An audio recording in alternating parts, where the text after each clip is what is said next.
Welcome to IAC. ఈ వీడియోలో మనం ఇంపార్టెంట్ కరెంట్ అఫైర్స్ డిస్కస్ చేద్దాం. సో ఫస్ట్ కరెంట్ అఫైర్ చూద్దాం. First current affair, PM care fund అనేది మనకి న్యూస్లో ఉంది. రీసెంట్గా సెంట్రల్ గవర్నమెంట్ ఆరోగ్య శాఖకి ఒక స్టేట్మెంట్ని జారీ చేసింది. ఏమని అంటే ఎమర్జెన్సీ స్టేట్స్లో ఆల్మోస్ట్ మనకి ఇప్పుడు ఎమర్జెన్సీ స్టేట్స్ 12 ఉన్నాయి కోవిడ్ దృష్ట్యా. ఈ ఎమర్జెన్సీ స్టేట్స్లో 100 దాకా హాస్పిటల్స్ని గుర్తించండి.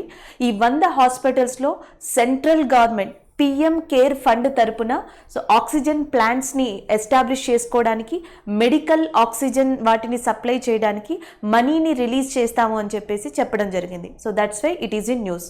అయితే ఇక్కడ న్యూస్ పరంగా ఏం గుర్తుపెట్టుకోవాలి అంటే మనకి ఇప్పుడు ప్రస్తుతం సెంట్రల్ గవర్నమెంట్ ప్రధానమంత్రి కేర్ ఫండ్ కింద హాస్పిటల్స్కి ఏం ప్రొవైడ్ చేయబోతుంది అంటే ఒకటి వచ్చేసి మనకి మెడికల్ ఆక్సిజన్, ఇంకొకటి వచ్చేసి ఆక్సిజన్ ప్లాంట్స్. సో మెడికల్ ఆక్సిజన్ని అండ్ ప్లాంట్స్ని కూడా ఈ రెండింటిని కూడా ఎస్టాబ్లిష్ చేసుకోవడం కోసం దాదాపుగా మనకి ఈ అమౌంట్ అనేది ప్రధానమంత్రి కేర్ ఫండ్ నుంచి రిలీజ్ కాబోతుంది. దానికి గాను ఆరోగ్య శాఖ చేయవలసిన పని ఏంటంటే ఈ 12 ఎమర్జెన్సీ స్టేట్స్, ఇప్పుడు మహారాష్ట్ర కావచ్చు, లేకపోతే ఉత్తరప్రదేశ్, ఢిల్లీ ఇలాంటి ప్రాంతాల్లో హాట్ జోన్స్ ఉన్న ప్రాంతాలలో వాటిని హాస్పిటల్స్ని మనం రికగ్నైజ్ చేసి ఆ లిస్ట్ని కనుక ఇస్తే ఆ ఏరియాస్లో మనకి ఆక్సిజన్ ప్లాంట్స్ని కానీ లేకపోతే నెక్స్ట్ మెడికల్ ఆక్సిజన్ కానీ సప్లై చేయడం జరుగుతుంది. సో దీంతో పాటు ఇంకొక ప్రోగ్రామ్ని కూడా కండక్ట్ చేస్తున్నారు. దాని పేరు PSA అంటాం. సో PSA అంటే అర్థం ఏంటంటే ప్రెషర్ స్వింగ్ ఎడ్రోసెంట్ అని అర్థం. సో ప్రెషర్ స్వింగ్ ఎడ్రోసెంట్ అంటే అర్థం ఏంటంటే ఒక మిక్స్చర్ ఆఫ్ గ్యాసెస్ తీసుకొని ఆ మిక్స్చర్ ఆఫ్ గ్యాసెస్ నుంచి ఏదో ఒక మీడియంని, ఏదో ఒక మెటీరియల్ని యూజ్ చేసి మనకి కావాల్సిన గ్యాస్ని ఎక్స్ట్రాక్ట్ చేస్తారు. ఫర్ ఎగ్జాంపుల్ నార్మల్ ఎయిర్ని ఇప్పుడు మనం పీల్చే గాలి చూసుకుంటే దాంట్లో నెంబర్ ఆఫ్ గ్యాసెస్ ఉంటాయి. సో దాంట్లోంచి ఒక పర్టికులర్ గ్యాస్ని ఎక్స్ట్రాక్ట్ చేసే ప్రాసెస్సే మనకి PSA ప్రాసెస్. ఇలాంటి PSA ప్లాంట్స్ని టోటల్గా 162 ప్లాంట్స్ని ఇప్పుడు ఈ పిఎం కేర్ ఫండ్ యూజ్ చేసి పెడుతుందంట. So this is all current affair regarding to PM care funds. అయితే ఇక్కడ కొన్ని పదాలు యూజ్ చేశారు. ఆ పదాలు మనకి చాలా ఇంపార్టెంట్, తెలుసుకోవాల్సిన ఇంపార్టెన్స్ అనేది ఉంది. అందులో ఒకటి వచ్చేసి మనకి పిఎం కేర్స్ అని ఉంది. సో ప్రధానమంత్రి కేర్ అంటే అర్థం ఏంటంటే ఇక్కడ citizen assistance and relief in emergency situation. So citizen assistance and relief in emergency situation. So అత్యవసర పరిస్థితుల్లో పౌరుల్ని ఆదుకోవడం కోసం ప్రధానమంత్రి కింద ఉండే ఫండే మనకి పిఎం కేర్ ఫండ్. సో దీనికి ముందర ఆల్రెడీ ఇండియాలో ఇంకో ఫండ్ కూడా ఉంది, ప్రధానమంత్రి న్యాచురల్ రిలీఫ్ ఫండ్ అంటాం, NRF. సో ప్రధానమంత్రి న్యాచురల్ రిలీఫ్ ఫండ్ అనేది 1948 1948లోనే ఎస్టాబ్లిష్ చేశారు అప్పట్లో. సో దాన్ని పాకిస్తాన్ నుంచి ఎవరైతే రిఫ్యూజీస్ వచ్చారో వాళ్ళ కోసం యూజ్ చేసేవాళ్ళు. దాని తర్వాత ఇప్పుడు న్యాచురల్ డిజాస్టర్స్ అంటే మనకి తుఫాన్లు కావచ్చు, వరదలు ఇలాంటివి వచ్చినప్పుడు ప్రధానమంత్రి న్యాచురల్ రిలీఫ్ ఫండ్ని యూజ్ చేస్తారు. అయితే వీటికి మనీ గవర్నమెంట్ ఇస్తుంది, ఇంకెవరైనా ఇస్తారంటే లాట్ ఆఫ్ కాంట్రిబ్యూషన్స్ ఉన్నాయి, చాలా కాంట్రిబ్యూషన్స్ జరుగుతాయి. సో దీంట్లో ఇంకొకటి వచ్చేసి మనకి 2013 కంపెనీస్ యాక్ట్ అని ఉంది. దాని ప్రకారం ప్రైవేట్ కంపెనీస్ 5 కోట్ల నుంచి 1000 కోట్ల వరకు ఏ కంపెనీస్కి అయితే టర్న్ ఓవర్ ఉంటుందో ఆ కంపెనీస్ కంపెనీ యాక్ట్ 2013 ప్రకారం ఆ కంపెనీ యొక్క 2% ఆఫ్ ప్రాఫిట్ని ఈ ఫండ్ కింద కాంట్రిబ్యూట్ చేయాల్సి ఉంటుంది. సో ఇలాంటివి ఉన్నాయి. ఏ కంపెనీస్ అయితే ఈ ఫండ్స్ కింద కాంట్రిబ్యూట్ చేశాయో వాళ్ళకి ట్యాక్స్లో అంటే పన్నులో మినహాయింపు ఇవ్వడం కూడా జరుగుతుంది. ఇలాంటివన్నీ కూడా మనకి ఈ ఫండ్స్లో జరిగే మెయిన్ యాక్టివిటీస్గా చూస్తాం. ఇది పిఎం కేర్ ఫండ్ అనే దాని గురించి. దాంతోపాటు వీళ్ళు ఒక మాటని యూజ్ చేశారు, మెడికల్ ఆక్సిజన్. మరి మెడికల్ ఆక్సిజన్ అంటే అర్థం ఏంటి? నార్మల్గా ఒక మనిషి అంటే మీరు గాలిని ఏదైతే పీల్చుకుంటున్నారో దాంట్లో 21% ఆక్సిజన్ ఉంటుంది, మిగతాదంతా డిఫరెంట్ గ్యాసెస్ ఉంటాయి. అదే కనుక మీరు సపోజ్ ఇండస్ట్రీ దగ్గర ఉన్నారనుకోండి, ఏదైనా ఇండస్ట్రీ దగ్గర ఉన్నప్పుడు మీరు బ్రీత్ చేస్తున్నప్పుడు ఇండస్ట్రీ చుట్టుపక్కల కూడా మనకి కార్బన్ లేకపోతే సల్ఫర్ ఇలాంటివి రిలీజ్ అవుతాయి. అవి ఆక్సిజన్తో రియాక్ట్ అవుతాయి. అప్పుడు ఆ 21% ఉన్న ఆక్సిజన్ సల్ఫర్, కార్బన్ ఇలాంటివి రియాక్ట్ అవ్వడం వల్ల సల్ఫర్ డయాక్సైడ్, కార్బన్ డయాక్సైడ్ లాంటివి ప్రొడ్యూస్ అవుతాయి. సో దానివల్ల 18, 20 ఇట్లా డిక్రీజ్ అయిపోతుంది. సో దీనివల్ల ఏంటంటే గాలిలో ఉన్న ఆక్సిజన్ పర్సంటేజ్ అనేది తగ్గిపోతుంది. కానీ మెడికల్ ఆక్సిజన్లో 99.5% ఆక్సిజన్ అనేది ఉంటుంది. అది మెడికల్ ఆక్సిజన్ అంటే అర్థం. ఇలాంటి ఆక్సిజన్ని ఇప్పుడు హాస్పిటల్స్కి అందిస్తాము, ఏవి ఎమర్జెన్సీగా ఉంటే వాటికి అని చెప్పేసి పిఎం కేర్ ఫండ్ నుంచి ఇస్తామని సెంట్రల్ గవర్నమెంట్ చెప్పడం జరిగింది.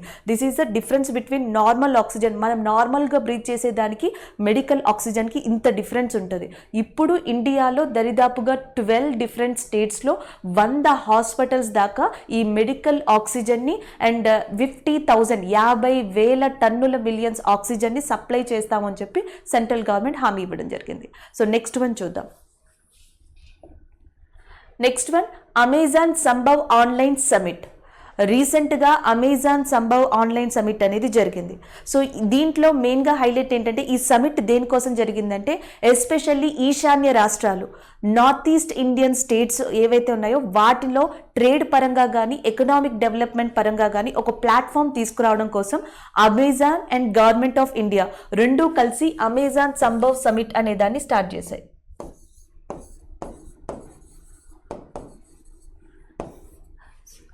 ఇక్కడ దీని యొక్క ముఖ్య ఉద్దేశం ఏంటంటే మనకి నార్త్ ఈస్ట్ ఇండియాలో మనకి రకరకాల మ్యానుఫ్యాక్చరింగ్ గూడ్స్ ఉంటాయి. ఆ మ్యానుఫ్యాక్చరింగ్ గూడ్స్ అన్నీ కూడా ఈ కామర్స్ పద్ధతి ద్వారా అమెజాన్ ఒక మార్కెట్ లాంటిది క్రియేట్ చేస్తుంది. సో దీనివల్ల అక్కడ ఉన్న ప్రొడక్ట్స్ అన్నీ కూడా India and all over the వరల్డ్లో మనకి సేల్ అండ్ పర్చేస్ చేసుకోవడానికి ఈజీగా ఉంటుంది. దీనికోసం అని చెప్పి నార్త్ ఈస్ట్ స్పాట్ లైట్ అనే ప్రోగ్రామ్ని అమెజాన్ సంభవ్ ద్వారా so government of India conduct చేయడం జరిగింది. That is a news.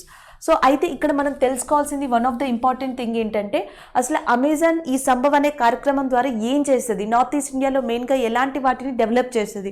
So north east India పరంగా ఏం చెప్పింది అంటే 5,000కి పైగా యూనిక్ ప్రొడక్ట్స్ ఉన్నాయి అండ్ జియోగ్రఫికల్ ఇండికేషన్ ప్రొడక్ట్స్ కూడా ఉన్నాయి. భౌగోళిక గుర్తింపు కలిగిన ప్రొడక్ట్స్ అంటాం కదా, వాటిని ముందరగా హైలైట్ చేస్తామని చెప్పింది.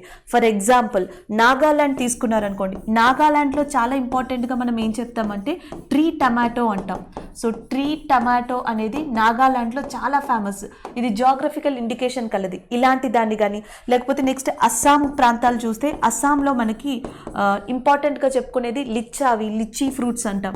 సో లిచ్చీ ఫ్రూట్స్ కానీ తేజ్పూర్ లిచ్చీ ఫ్రూట్స్ అంటాం. ఉత్తరప్రదేశ్, గుజరాత్, మధ్యప్రదేశ్, రాజస్థాన్ ఇలాంటి ప్రాంతాల్లో తేజ్పూర్ లిచ్చీకి చాలా గిరాకీ ఉంది. సో ఇలాంటి వాటిని అమెజాన్ తన సర్వీసెస్ ద్వారా ప్రమోట్ చేయడం జరుగుతుంది.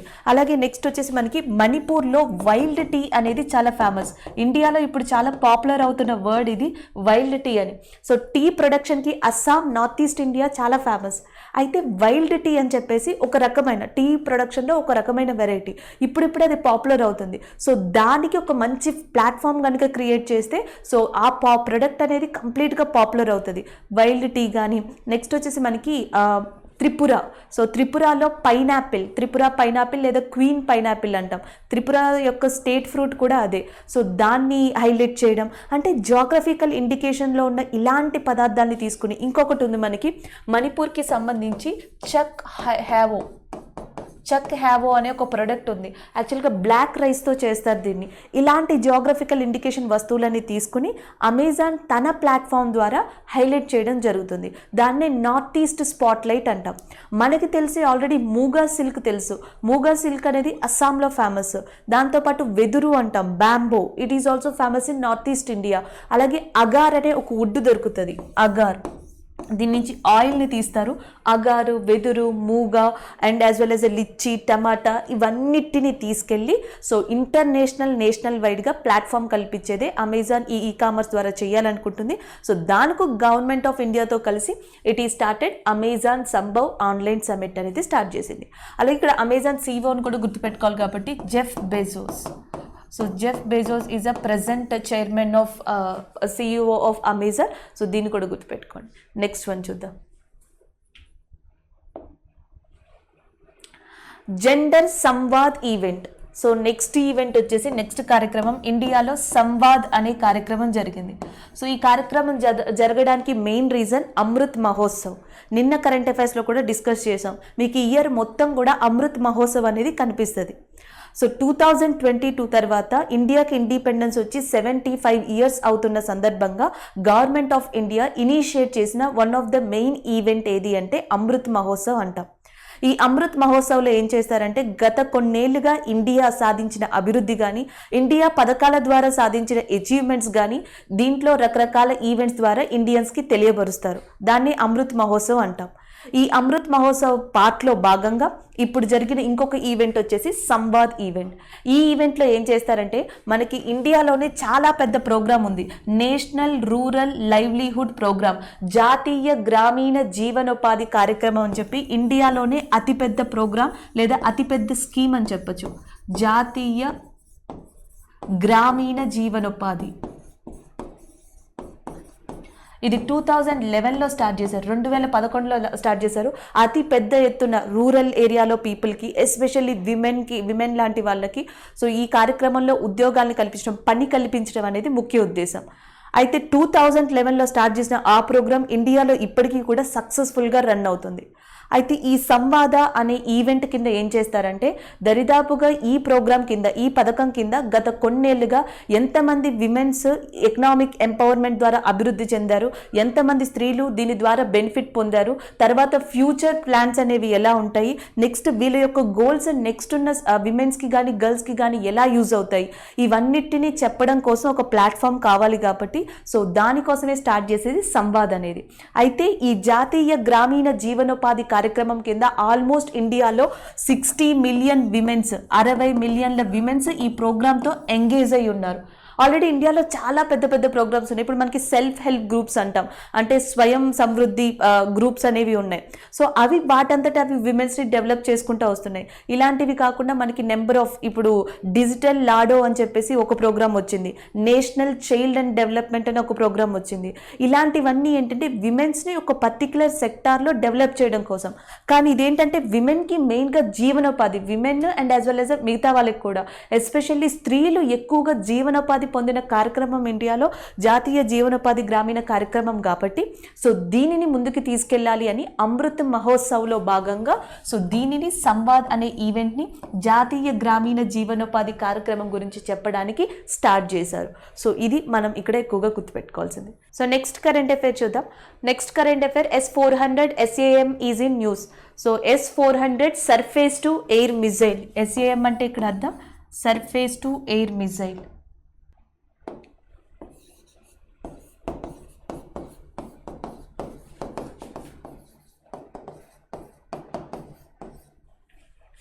సో రష్యాకి చెందిన S-400 సర్ఫేస్ ఎయిర్ మిసైల్స్కి సంబంధించిన డీల్, ఇండియాతో కుదిరిన డీల్ ఏదైతే ఉందో సో అది న్యూస్లో ఉంది. ఇండియా 2018లోనే రష్యాకి చెందిన S-400 surface to air missiles గురించి డీల్ కుదుర్చుకుంది. సో ఆ డీల్లో భాగంగా ఈ సంవత్సరం ఈ మిసైల్ కేటగిరీకి చెందిన ఫస్ట్ రెజిమెంట్ మిసైల్స్, దానికి పేరేమని పెట్టారంటే surface to air missiles 21 growler. So growler అని చెప్పేసి పేరు పెట్టారు. సో ఈ గ్రోలర్ ఎయిర్ డిఫెన్స్ సిస్టమ్ అనేది ఇండియాలోకి రాబోతుంది. అంటే మనం S-400ని ఇండియాలోకి తెచ్చుకునేందుకు రష్యాతో డీల్ చేసుకున్నాం. దాంట్లో first batch of air missiles అనేవి ఇండియాకి ఈ సంవత్సరం రాకపోతున్నాయి. మిగతావన్నీ కూడా కంప్లీట్గా ఎప్పుడు వస్తాయంటే 2025, ఇది ఎక్స్పెక్టెడ్ డేట్. 2025 కల్లా రష్యాతో ఇండియా కుదుర్చుకున్న డీల్ ప్రకారం surface to air missile S-400 అనేది ఇండియాలోకి రాబోతున్నాయి. అయితే ఇక్కడ మనం మెయిన్గా గుర్తుపెట్టుకోవాల్సింది ఏంటంటే ఫస్ట్ అసలు S-400 గురించి చూడాలి. ఆల్రెడీ ఇలాంటి సర్ఫేస్ టు ఎయిర్ మిసైల్స్ని రష్యా ఇదివరకే చాలా డిఫరెంట్ కేటగిరీస్లో చేసింది. రష్యా దగ్గర ఆల్రెడీ S-200P అనే సర్ఫేస్ మిసైల్ ఉంది, S-300 సర్ఫేస్ ఎయిర్ మిసైల్ అనేవి ఉన్నాయి. అంటే జనరల్గా ఏంటంటే సర్ఫేస్ నుంచి డైరెక్ట్గా మనకి ఎయిర్ సంబంధించి అంటే మనకి గాల్లో ఉండే ఏవైతే యాంటీ ఎయిర్ క్రాఫ్ట్స్ ఉంటాయో లేకపోతే ఎయిర్ క్రాఫ్ట్ మిసైల్స్ ఉంటాయో వీటినన్నిటిని గాల్లో ఉండే మిసైల్స్ని టార్గెట్ చేసి సర్ఫేస్ మీద నుంచే వాటిని డిస్ట్రాక్ట్ చేయడం అనేది దీని యొక్క ముఖ్య ఉద్దేశం.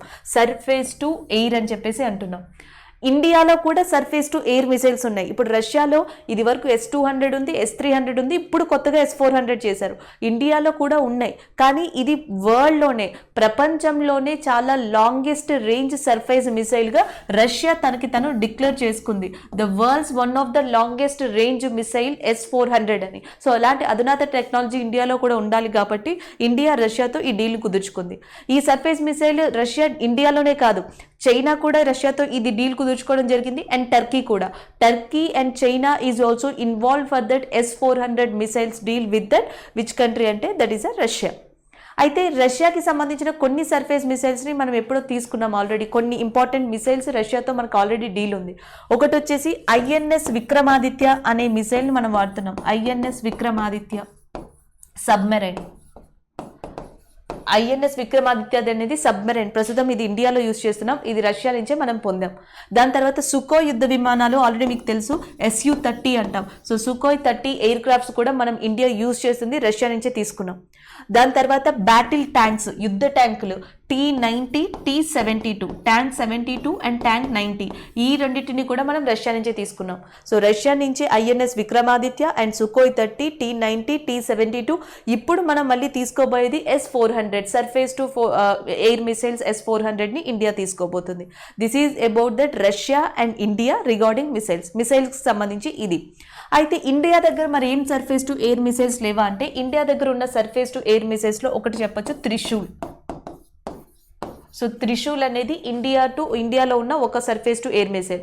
దాంతోపాటు ఇండియా ఓన్ టెక్నాలజీతో తయారు చేసింది ఆకాష్, మీడియం రేంజ్ మిసైల్. ఇది ఆకాష్ అనే దాన్ని తయారు చేసింది. ఈ మధ్యన రీసెంట్గా దీన్ని టెస్ట్ చేశారు, ఆ టెస్ట్ కూడా మనకి సక్సెస్ఫుల్గా జరిగింది. దీంతోపాటు ఇంకొక సర్ఫేస్ మిసైల్ ఉంది మన దగ్గర, బారాక్ 8 is also surface to air missile of India. ఇది ఇండియాతో పాటు ఇజ్రాయెల్, అజర్బైజాన్ అనే కంట్రీస్ కూడా మన బారాక్ 8 మిసైల్ని వాడుకుంటున్నాయి. యాక్చువల్గా ఇజ్రాయెల్తో కలిపి మనం ఈ మిసైల్ని తయారు చేసాం. ఇజ్రాయెల్, ఇండియా, అజర్బైజాన్ ఈ 3 కంట్రీస్ ఈ మిసైల్ని వాడుతున్నాయి. ఆకాష్ కంప్లీట్గా ఇండియన్ టెక్నాలజీతో మొట్టమొదటిగా చేసిన surface to air complete medium range missile అని చెప్పొచ్చు. అండ్ నెక్స్ట్ వచ్చేసి త్రిశూల్ అనేది సర్ఫేస్ టు ఎయిర్ మిసైల్. వీటిలో నెక్స్ట్ చేరబోయే సర్ఫేస్ టు ఎయిర్ మిసైల్ వచ్చేసి S-400. ఇప్పుడు S-400 అనేది కూడా ఈ లిస్ట్లో చేరబోతుంది త్వరలో. So that is a news. Next current affair చూద్దాం. సో నెక్స్ట్ కరెంట్ అఫైర్ వచ్చేటప్పటికి మనకి రోపాక్స్ jetty project easy news.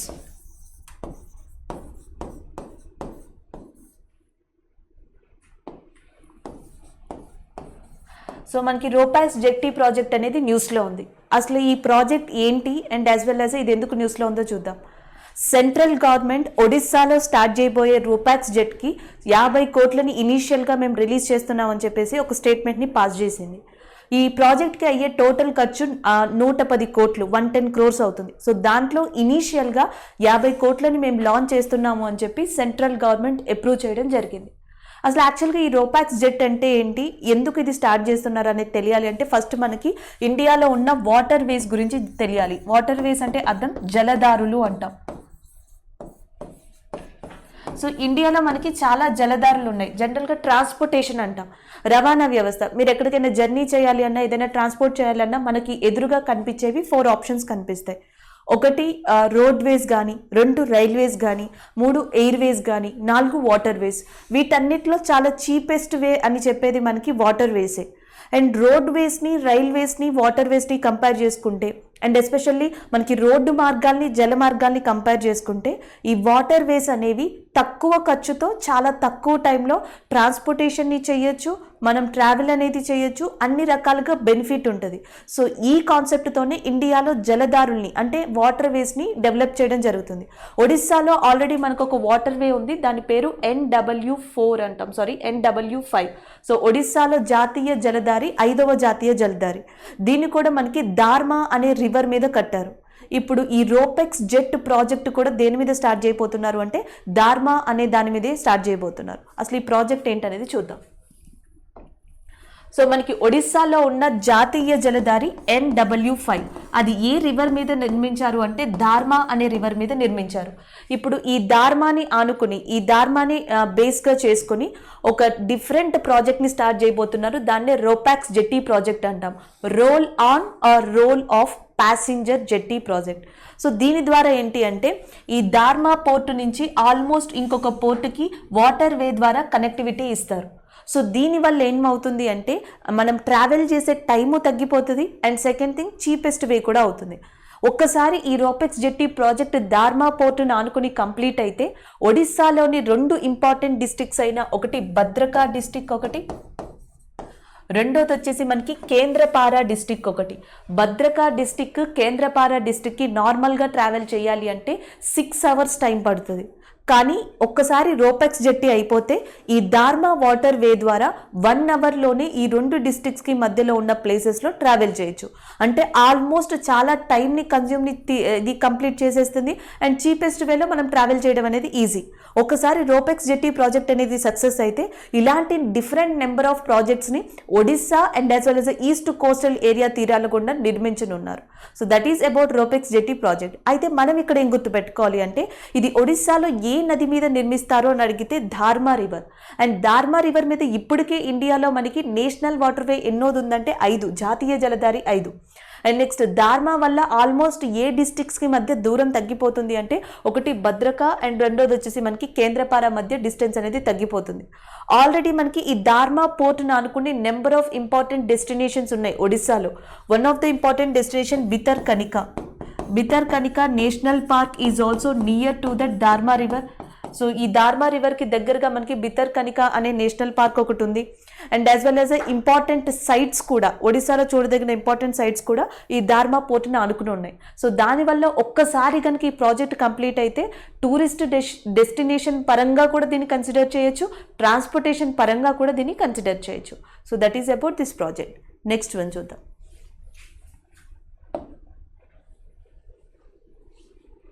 Next వచ్చేసి scientific journey to Antarctic. So scientific journey to Antarctic అనేది న్యూస్లో ఉంది.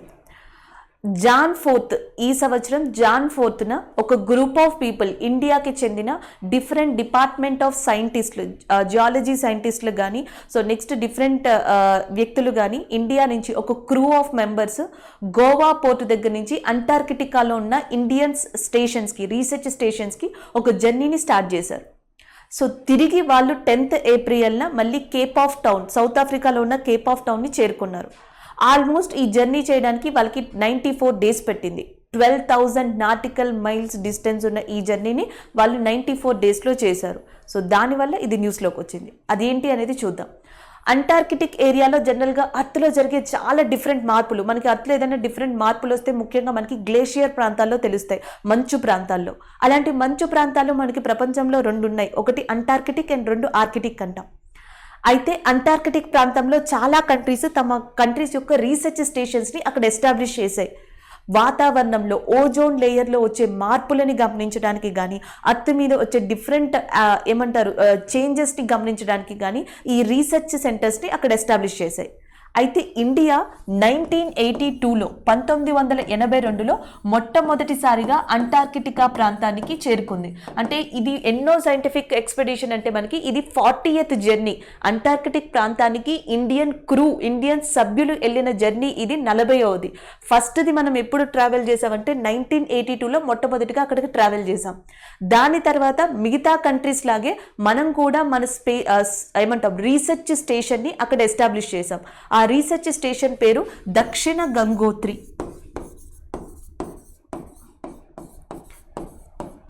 బేసిక్ ఫ్యాక్టర్స్లో ఇది యూజ్ అవుతుంది. అంటే అంటార్కిటికాలోనే మొట్టమొదటిగా ఇండియా తరపున ఉన్న రీసెర్చ్ స్టేషన్ వచ్చేసి మనకి దక్షిణ గంగోత్రి దాన్ని ఎస్టాబ్లిష్ చేసాం, మన వాళ్ళు అక్కడ ఉండడానికి, ఉండి రీసెర్చ్ చేయడానికి, ఈ డేటా మొత్తం కలెక్ట్ చేయడానికి. దాని తర్వాత యాక్చువల్గా మనకి ఒక ప్రోటోకాల్ ఉంది, 1959 అంటార్కిటిక్ ఎన్విరాన్మెంట్ ప్రోటోకాల్ అని చెప్పి నిబంధనలు అంటాం. ఆ నిబంధనలకి మించి ఎటువంటివి మనం కూడా కన్స్ట్రక్ట్ చేయకూడదు. సో ఆ నిబంధనల ద్వారానే మనం ఆల్రెడీ దక్షిణ గంగోత్రిని కన్స్ట్రక్ట్ చేసాం. దాని తర్వాత ఇంకొక స్పేస్ రీసెర్చ్ సెంటర్ కూడా మనం కన్స్ట్రక్ట్ చేసాం, దాని పేరు మైత్రి. ఇంకొక రీసెర్చ్ స్టేషన్ వచ్చేసి మైత్రి అనే దాన్ని కన్స్ట్రక్ట్ చేసాం. ఇక్కడ ఏంటంటే జనరల్గా అంటార్కిటిక్ ఏరియాలో 2 ప్రాంతాలు ఉంటాయి. ఒకటి కంప్లీట్గా మంచుతో కప్పబడి ఉంటుంది, 90% వీ హ్యావ్ అ స్నో. ఒక 10% ఏంటంటే స్నో లెస్ ఏరియా ఉంటుంది, అంటే మంచు ప్రాంతం అనేది చాలా తక్కువగా ఉన్న ఏరియా 10% ఉంటుంది. ఆ 10% దాంట్లో మనం మైత్రి అనే స్టేషన్ని కన్స్ట్రక్ట్ చేసాం. సో దాని తర్వాత ఇంకొక కన్స్ట్రక్షన్ చేసాం, దాని పేరు భారతి. సో భారతిని కన్స్ట్రక్ట్ చేసిన తర్వాత ఇండియా ఒక రికార్డ్ని క్రియేట్ చేసింది. 9 కంట్రీస్, ఇప్పటిదాకా దాదాపుగా 9 కంట్రీలు తమ డిఫరెంట్ మల్టీ లెవెల్ స్టేషన్స్ని అక్కడ కన్స్ట్రక్ట్ చేశారు, రీసెర్చ్ స్టేషన్స్ని. అలాంటి లిస్ట్లోకి భారతి తర్వాత ఇండియా కూడా చేరింది. అయితే దక్షిణ గంగోత్రి అనేది టెక్నికల్గా ఇప్పుడు వర్క్ చేయట్లేదు, 2 వర్క్ చేస్తున్నాయి, ఒకటి మైత్రి, రెండోది Bharati. That is about the Antarctic journey of India and Indian crew members. So భారతీయులు గత 40 సంవత్సరాల నుంచి 1982లో స్టార్ట్ చేసి 40th జర్నీ దాకా చేసిన మేజర్ అచీవ్మెంట్స్లో ఇవి ఉంటాయి. అయితే 40th జర్నీని వీళ్ళు ఎక్కడి నుంచి స్టార్ట్ చేశారంటే గోవాలోని ఇంపార్టెంట్ పోర్ట్ అయిన మర్ముగోవన్ పోర్ట్ నుంచి వీళ్ళు స్టార్ట్ చేశారు. మర్ముగోవన్ ఈ పోర్ట్ నుంచి స్టార్ట్ చేసి ఆల్మోస్ట్ మనకి ఏప్రిల్ 10th వీళ్ళు కేప్ ఆఫ్ టౌన్ సౌత్ ఆఫ్రికాకి రిటర్న్ వచ్చారు. వాళ్ళు అక్కడ విజిట్ చేసిన ప్లేసెస్ కూడా ఏంటి అంటే ఒకటి మైత్రి, రెండోది వచ్చేసి భారతి అనే సైట్స్ని విజిట్ చేయడం జరిగింది. So this is about scientific journey to Antarctic area. ఈ ప్రాంతం మొత్తంలో మీరు బాగా గుర్తుపెట్టుకోవాల్సింది ఈ స్టేషన్స్ని. అండ్ యాజ్ వెల్ యాజ్ ఎప్పుడు ఫస్ట్ ఇండియా స్టార్ట్ చేసింది అంటే 1982లో మొట్టమొదటిది స్టార్ట్ చేసింది. ఈ ఇయర్ వాళ్ళు చేసిన జర్నీ ఎన్నోవ జర్నీ అంటే 40th సైంటిఫిక్ జర్నీగా మనం గుర్తుపెట్టుకోవాలి. Next current affair. So next వచ్చేసి మనకి కోవాక్సిన్ టెక్నాలజీ అనేది న్యూస్లో ఉంది. సో కోవాక్సిన్ టెక్నాలజీ న్యూస్లో ఉండడానికి కారణం రీసెంట్గా గవర్నమెంట్ ఆఫ్ ఇండియా కోవాక్సిన్కి సంబంధించిన డీటెయిల్స్ని మహారాష్ట్ర బేస్డ్ కంపెనీ అయిన హఫ్కిన్ అనే ఇన్స్టిట్యూట్కి ట్రాన్స్ఫర్ చేసింది. హఫ్కిన్ ఇది మహారాష్ట్రకి చెందింది. జనరల్గా ఇప్పుడు మనందరికీ ప్రాబ్లం ఉన్నది కోవిడ్. అండ్ కోవిడ్కి సంబంధించి ఇండియాలో అతిపెద్ద ప్రాబ్లం ఏంటంటే ఒకటి ఆక్సిజన్ సరఫరా అనేది మనకి తక్కువగా ఉండడం, లేక్ ఆఫ్ ఆక్సిజన్ సప్లై అని చెప్పొచ్చు. రెండోది వచ్చేసి వ్యాక్సినేషన్ ప్రాబ్లం. ఆల్రెడీ మనకి ఆక్సిజన్కి సంబంధించి ఆ ప్రాబ్లమ్కి చెక్ పెట్టడం కోసం గవర్నమెంట్ ఆఫ్ ఇండియా, నేను ఫస్ట్ కరెంట్ అఫైర్లో చెప్పాను మీకు, ప్రధానమంత్రి కేర్ ఫండ్ దగ్గర నుంచి కొంత అమౌంట్ని అలొకేట్ చేసి ఆ ఆక్సిజన్కి సంబంధించిన ఇష్యూస్ని సెటిల్ చేస్తుంది. సో రెండో ప్రాబ్లం ఏంటంటే వ్యాక్సిన్. ఇండియాలో ఇప్పటికే ఇండియాకి సంబంధించి ఇండియా స్వతహాగా ఇంట్రడ్యూస్ చేసిన వ్యాక్సిన్స్ని యూజ్ చేస్తున్నాం, వేరే కంట్రీస్ యొక్క వ్యాక్సిన్స్ని యూజ్ చేస్తున్నాం. For example Pfizer. So Pfizer vaccine already US based vaccine ఇది. దీంతో పాటు కోవిషీల్డ్ అనే వ్యాక్సిన్ కూడా ఇండియాలో ఉంది. సో కోవిషీల్డ్ వ్యాక్సిన్ వచ్చేసి మనకి సీరం ఇన్స్టిట్యూట్, ఆక్స్ఫర్డ్ కలిపి తయారు చేసినవి. అండ్ నెక్స్ట్ వచ్చేసి మనకి స్పుతినిక్ వ్యాక్సిన్ ఉంది. స్పుతినిక్ రీసెంట్గా కరెంట్ అఫైర్లో ఉంది. రష్యా బేస్డ్ కంపెనీ ఈ స్పుతినిక్ వ్యాక్సిన్ని తయారు చేసింది. సో దీన్ని రీసెంట్గా ఇండియా యాక్సెప్ట్ చేయడం కూడా జరిగింది. స్పుతినిక్ రష్యాది, Covishield is there, Pfizer is there. So దీంతో పాటు జాన్సన్ అండ్ జాన్సన్ అనే వ్యాక్సిన్ ఉంది. సో ఇలా మనకి నెంబర్ ఆఫ్ చైనీస్ వ్యాక్సిన్స్ ఉన్నాయి. కానీ ఇండియాలో ఇప్పటికీ కూడా ఆథరైజ్ ఉన్నవి స్పుతినిక్ అండ్ కోవిషీల్డ్ లాంటి వ్యాక్సిన్స్ ఉన్నాయి. దానితో పాటు కోవాక్సిన్ కూడా ఉంది. అయితే భారత్ అండ్ బయోటెక్ కంప్లీట్గా ఇండియాకి సంబంధించి ఈ కోవాక్సిన్ని తయారు చేయడం జరిగింది. అయితే ఈ కోవాక్సిన్ ఎక్కువ ఎఫెక్ట్ ఉండడం వల్ల, నెగిటివ్ సైడ్ ఎఫెక్ట్స్ ఏమీ లేకపోవడం వల్ల ఎక్కువగా కోవాక్సిన్ అనేది కావాల్సి వస్తుంది. సో దీని షార్టేజ్ వల్ల యాక్చువల్గా భారత్ అండ్ బయోటెక్ హైదరాబాద్లోనే దీన్ని 3 బ్రాంచెస్లో ఈ వ్యాక్సిన్ని మ్యానుఫ్యాక్చర్ చేస్తుంది. అయితే షార్టేజ్ రావడం వల్ల మహారాష్ట్ర లేకపోతే ఉత్తరప్రదేశ్ దాంట్లో హెడ్ ఇమ్యూనిటీకి చాలా చాలా ఇంపార్టెన్స్ ఉండడం వల్ల ఇప్పుడు అది కావాలి కాబట్టి సో సెంట్రల్ గవర్నమెంట్ ఇనిషియేషన్ తీసుకుని ఈ కోవాక్సిన్కి సంబంధించిన డీటెయిల్స్ అన్నీ కూడా భారత్ అండ్ బయోటెక్ కంపెనీ నుంచి హఫ్కిన్ అనే మహారాష్ట్ర ఇన్స్టిట్యూట్ ల్యాబొరేటరీకి ట్రాన్స్ఫర్ చేయడం కోసం ఇనిషియేషన్ తీసుకుంది. So that's why it is in news. అయితే మనం ఎగ్జామ్ పాయింట్ ఆఫ్ వ్యూలో చూసేది ఎలా, ఇది general news. Exam point of వ్యూలో చూసేది ఏంటి అంటే సో ఏ వ్యాక్సిన్ని ఏ కంట్రీ నుంచి ప్రొడ్యూస్ అవుతుంది. సో ఇండియాకి సంబంధించి మోర్ ప్రాబబ్లీ ఎక్కువ మందికి ఆథరైజ్ చేసుకునేది లేదా ఎక్కువ మందికి వ్యాక్సినేట్ చేసిన వ్యాక్సిన్స్ ఏవి అంటే ఒకటి కోవిషీల్డ్ అండ్ రెండోది వచ్చేసి కోవాక్సిన్. సో కోవాక్సిన్ ఎక్కువగా ఇప్పుడు మనకి బాగా ఎక్కువగా వ్యాక్సినేట్ అవుతుందని చెప్పొచ్చు. సో ఇవి మనం గుర్తుపెట్టుకోవాల్సినవి. నెక్స్ట్ వన్ చూద్దాం. So next current affair, space X crew 2 is in news. So మనకి స్పేస్ ఎక్స్ క్రూ 2 అనేది న్యూస్లో ఉంది. ఆల్రెడీ మన అందరికీ తెలుసు నాసా యొక్క వన్ ఆఫ్ ద ప్రాజెక్ట్ గురించి. నాసా ఈ సంవత్సరం 4 ఆస్ట్రోనాట్స్ని, 4 వ్యోమగాముల్ని ఇంటర్నేషనల్ స్పేస్ సెంటర్లోకి పంపాలనుకుంటుంది. సో నాసాకి ఈ ప్రాజెక్ట్లో హెల్ప్ చేసే ఇంకొక సంస్థ ఏది అంటే దట్ ఈజ్ స్పేస్ ఎక్స్. ఈ రెండూ కలిసి ఈ ప్రాజెక్ట్ని ప్రారంభించబోతున్నాయి. అండ్ ఇందులో ఇంపార్టెంట్ థింగ్ ఏంటంటే ఈ ప్రాజెక్ట్కి సంబంధించిన ఇంపార్టెంట్ రాకెట్ అయిన ఫాల్కాన్ 9 అనే రాకెట్ ఒకదాన్ని, నెక్స్ట్ వచ్చేసి మనకి డ్రాగన్ స్పేస్ క్రాఫ్ట్ని, ఈ రెండింటిని కూడా ప్రొవైడ్ చేసేది ఏది అంటే SpaceX. So SpaceX నాసాకి ఫాల్కాన్ 9 అండ్ డ్రాగన్ అనే స్పేస్ క్రాఫ్ట్ని ప్రొవైడ్ చేయడం జరుగుతుంది.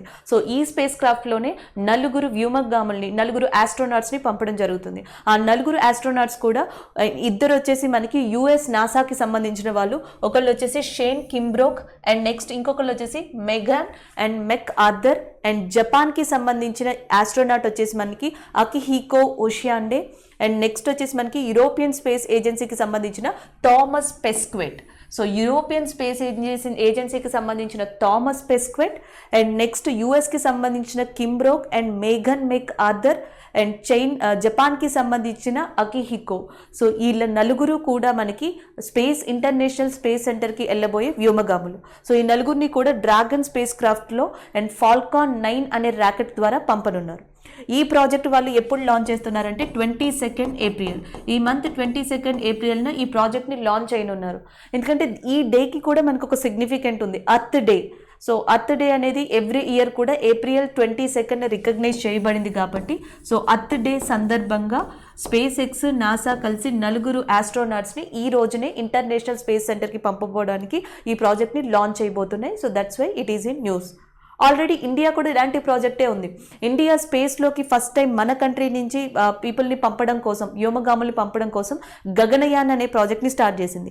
ఇండియాకి హెల్ప్ చేస్తున్న కంట్రీస్ ఆల్రెడీ ఇనీషియల్గా మనం రష్యా హెల్ప్ తీసుకున్నాం.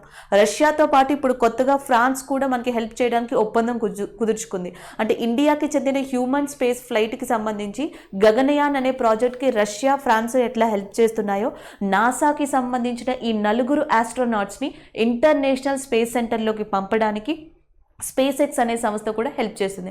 ఆల్రెడీ మీకు తెలుసు, స్పేస్ ఎక్స్ ఫౌండర్ వచ్చేసి ఎలన్ మస్క్. దీని యొక్క ఫౌండర్ వచ్చి మనకి ఎలన్ మస్క్. వీళ్ళు ఏప్రిల్ 22 అర్త్ డే సందర్భంగా దీన్ని పంపబోతున్నారు. సో నెక్స్ట్ వన్ చూద్దాం. నెక్స్ట్ వచ్చేసి ఎడినో వైరస్. యాక్చువల్గా మనకి జాన్సన్ అండ్ జాన్సన్ కంపెనీ న్యూస్లో ఉంది, అందుకని ఎడినో వైరస్ కూడా వచ్చింది. ఎడినో వైరస్ అనేది న్యూస్లోకి రావడం జరిగింది. సో రీసెంట్గా యుఎస్ హెల్త్ అథారిటీస్ ఒక అనౌన్స్మెంట్ చేశాయి. ఆ అనౌన్స్మెంట్ కూడా దేనికి సంబంధించి అంటే జాన్సన్ అండ్ జాన్సన్ COVID-19 వ్యాక్సిన్కి సంబంధించి. ఈ వ్యాక్సిన్ని నెదర్లాండ్ బేస్డ్ కంపెనీ తయారు చేస్తుంది. అమెరికన్ సబ్సిడరీ కంపెనీగా ఉంది. అమెరికన్ బేస్డ్ సబ్సిడరీ కంపెనీ ఒకటి ఉంది, అండ్ నెదర్లాండ్, ముఖ్యంగా నెదర్లాండ్ బేస్డ్ కంపెనీ ఈ జాన్సన్ అండ్ జాన్సన్ వ్యాక్సిన్ని తయారు చేస్తుంది. అయితే ఇక్కడ ప్రాబ్లం ఏంటంటే 1 షాట్లో వేసే వ్యాక్సిన్, జనరల్గా మీరు కోవాక్సిన్ కానీ కోవిషీల్డ్ కానీ ఇలాంటి వ్యాక్సిన్స్ తీసుకుంటే మీకు ఒకేసారి వ్యాక్సిన్ ఇవ్వరు. కొంత సెట్ అయిన అమౌంట్ ఆఫ్ వ్యాక్సిన్ ఫస్ట్ డేస్లో ఇచ్చి ఒక 15 days 20 days గ్యాప్ తర్వాత so second round of vaccine ఇవ్వడం జరుగుతుంది. కానీ జాన్సన్ అండ్ జాన్సన్ని ఒకే షాట్లో ఈ వ్యాక్సిన్ ఈ మనుషులకు ఇవ్వడం జరుగుతుంది. అయితే ప్రతి వ్యాక్సిన్ వల్ల ఏదో ఒక సైడ్ ఎఫెక్ట్ అనేది మనం చూస్తున్నాం. దీంట్లో ఈ వ్యాక్సిన్ వల్ల ఎక్కువగా వచ్చే సైడ్ ఎఫెక్ట్స్లో వన్ ఆఫ్ ద థింగ్ ఏంటంటే బ్లడ్ క్లాట్ అవుతుంది. సో ఈ బ్లడ్ క్లాట్ అనేది మెయిన్గా ఫ్రీక్వెంట్గా ఈ జాన్సన్ అండ్ జాన్సన్ వ్యాక్సిన్కి సంబంధించిన వాళ్ళలో ఎక్కువగా కనిపిస్తూ ఉంది. సో దీనికి సంబంధించిన ఇష్యూనే యుఎస్ హెల్త్ ఏజెన్సీస్ రీసెంట్గా ఒక రిపోర్ట్ ద్వారా అనౌన్స్ చేశాయి. అయితే జాన్సన్ అండ్ జాన్సన్ కంపెనీ ఏం చెప్తుందంటే కొన్ని వ్యాక్సిన్స్ లాగా లైక్ కోవిషీల్డ్ కానీ ఇలాంటి ఫైజర్ వ్యాక్సిన్స్ లాగా మేము కూడా ఏదైతే ఎడినో వైరస్ ఉందో ఎడినో వైరస్ ఆ వెక్టార్ వైరస్ని తీసుకునే మేము ఈ వ్యాక్సిన్ని మ్యానుఫ్యాక్చర్ చేసామని చెప్పి ఇది చెప్పడం జరిగింది. ఎడినో వైరస్ ఏంటంటే జనరల్గా హ్యూమన్స్కి అంటే మనుషులకి యానిమల్స్కి కామన్గా ఇన్ఫెక్ట్ అయ్యే వైరస్ అనమాట. కామన్ కోల్డ్, జలుబు చేసింది అంటాం కదా, సో కామన్ కోల్డ్ మనకి రావడానికి కారణం ఎడినో వైరస్. ఇలాంటి వైరస్ మనల్ని ఎఫెక్ట్ చేయడం వల్ల దీని యొక్క వెక్టార్ వైరస్ని తీసుకునే ఇలాంటి వ్యాక్సిన్స్ని మ్యానుఫ్యాక్చర్ చేస్తారు. సో జాన్సన్ అండ్ జాన్సన్ కూడా అదే చెప్పింది, మేము ఎడినో వైరస్ వెక్టార్ని తీసుకునే ఇది మ్యానుఫ్యాక్చర్ చేశాము అని ఇది ఆన్సర్ ఇవ్వడం జరిగింది. So that's why Johnson and Johnson COVID-19 vaccine and adenovirus కూడా న్యూస్లో ఉంది. మనం ఇది గుర్తుపెట్టుకోవాలి, హ్యూమన్స్లో కామన్ కోల్డ్ రావడానికి one of the important virus ఏది అంటే ఎడినో వైరస్. హ్యూమన్స్కి అండ్ యానిమల్స్కి రెండింటికి కూడా ఇది ఎఫెక్ట్ అవుతుంది. ఇవి మనం గుర్తుపెట్టుకోవాల్సినవి ఈ కరెంట్ అఫైర్లో. నెక్స్ట్ వన్ చూద్దాం. సో నెక్స్ట్ వచ్చేసి మనకి Durokea series is in news. So Durokea series అనేది న్యూస్లో ఉంది. రీసెంట్గా విద్యాశాఖ మంత్రి రమేష్ పోఖ్రియాల్ నిశాంక్ మనకి ఒక కిట్ని రిలీజ్ చేశారు, ఒక ప్రొడక్ట్స్ ఆఫ్ కిట్ని రిలీజ్ చేశారు. దాని పేరే డ్యూరోకియా. సో దీంట్లో మనకి నెంబర్ ఆఫ్ హైజెనిక్ ప్రొడక్ట్స్ ఉంటాయి. అంటే కోవిడ్ నుంచి కానీ లేదా ఇతర వైరస్ నుంచి కానీ, కోవిడ్ కూడా వీళ్ళు ఇంక్లూడ్ చేశారు. కోవిడ్ వైరస్ కానీ లేకపోతే ఇతర వైరసెస్కి సంబంధించిన వాటి నుంచి మనల్ని మనం ప్రొటెక్ట్ చేసుకోవడం కోసం అండ్ యాజ్ వెల్ యాజ్ హైజీన్గా ఉండడం కోసం, సో హెల్తీగా ఉండడం కోసం కొన్ని ప్రొడక్ట్స్ని, ఎకో ఫ్రెండ్లీ ప్రొడక్ట్స్ని లాంచ్ చేయడం జరిగింది. ఇది ఐఐటి హైదరాబాద్ స్టూడెంట్స్ దీన్ని మ్యానుఫ్యాక్చర్ చేశారు. ఆ ఐఐటి హైదరాబాద్ స్టూడెంట్స్ మ్యానుఫ్యాక్చర్ చేసిన దానిని నిశాంక్, రమేష్ పోఖ్రియాల్ నిశాంక్ ఎడ్యుకేషన్ మినిస్టర్ రీసెంట్గా రిలీజ్ చేయడం జరిగింది. That is about Durokea series. So ఇక్కడ డ్యూరోకియా సిరీస్లో మనం గుర్తుపెట్టుకోవాల్సింది ఏంటంటే ఈ ప్రొడక్ట్స్ని ఎవరు మ్యానుఫ్యాక్చర్ చేశారంటే ఐఐటి హైదరాబాద్ వాళ్ళు. ఎవరు లాంచ్ చేశారు అంటే రమేష్ పోఖ్రియాల్ నిశాంక్. సో జనరల్గా మనం యూజ్ చేస్తాం కదా శానిటైజర్, లేకపోతే ఈ స్ప్రేస్ లాంటివి, మాస్క్ ఎలా వాడుతున్నాం, ఇవన్నీ ఏంటి వైరస్ నుంచి లేకపోతే మిగతా వాటి నుంచి రక్షించుకోవడం కోసం. మీరు ఇక్కడ కిట్ లాంటిది చూడొచ్చు. సో జనరల్గా ఇందులో ఏంటంటే మనకి నెంబర్ ఆఫ్ ప్రొడక్ట్స్ ఉంటాయి. ఈ ప్రొడక్ట్స్ అన్నీ కూడా మనకి ఎక్కువ కాలం వైరస్ నుంచి కానీ లేకపోతే మిగతా వాటి నుంచి కూడా మనల్ని కాపాడుకోవడానికి ఇవి హెల్ప్ చేస్తాయి. So next current affair, world voice day is in news. So every year కూడా వరల్డ్ వాయిస్ డేని April 16th సెలబ్రేట్ చేయడం జరుగుతుంది. ఈ వరల్డ్ వాయిస్ డే అనేది మొట్టమొదటిగా 1999లో బ్రెజిల్లో స్టార్ట్ అయింది. సో అప్పటి నుంచి కూడా ఎవ్రీ ఇయర్ April 16th ప్రపంచవ్యాప్తంగా ఈ వరల్డ్ వాయిస్ డే అనేది సెలబ్రేట్ చేస్తారు. హ్యూమన్ వాయిస్ గురించి చెప్పడానికి అండ్ హ్యూమన్ వాయిస్ యొక్క ఇంపార్టెన్స్ తెలపడానికి ఈ వాయిస్ డే అనేది ప్రత్యేకంగా రికగ్నైజ్ చేయడం జరిగింది. సో ఇది మెయిన్ థింగ్. అండ్ ఇంకొకటి వచ్చేసి మనకి one world many voice, one world many voice. This is the theme of World Voice Day. So World Voice Day యొక్క ఇతివృత్తాంతం ఏంటి అంటే వన్ వరల్డ్ మెనీ వాయిస్ అనేది దీని యొక్క ఇతివృత్తాంతం. ఈ సంవత్సరం ప్రతిసారి వరల్డ్ వాయిస్ డేకి ఏదో ఒక ఇతివృత్తాంతం ఉంటుంది. ఈసారి వచ్చేసి మనకి వన్ వరల్డ్ మెనీ వాయిస్ అనేది దీని యొక్క థీమ్గా మనం గుర్తుపెట్టుకోవాలి. అలాగే April 16th వచ్చి world voice day, April 15th వచ్చేసి మనకి వరల్డ్ ఆర్ట్ డే. సో ఏప్రిల్లో మనకి మ్యాక్సిమం ఈవెంట్స్ అనేవి ఎక్కువగా ఉన్నాయి. April 1st నుంచి ఇప్పటిదాకా ఆల్మోస్ట్ మనకి 6 to 7 ఇంటర్నేషనల్గా లేదా నేషనల్గా సెలబ్రేటెడ్ డేస్ ఉన్నాయి కాబట్టి ఎక్కువగా ఇవి రివిజన్ చేయండి. సో 16th మాత్రం వచ్చి వరల్డ్ వాయిస్ డే.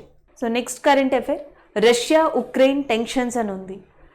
యాక్చువల్గా ఇక్కడ మనకి న్యూస్ వచ్చి రష్యా ఒక స్టేట్మెంట్ని పాస్ చేసింది.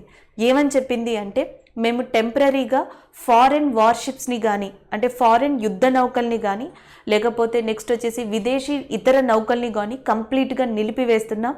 ఎక్కడ అంటే కచ్ జలసంధి, కెచ్ స్ట్రైట్ అంట లేదా కెచ్ జలసంధి అనొచ్చు.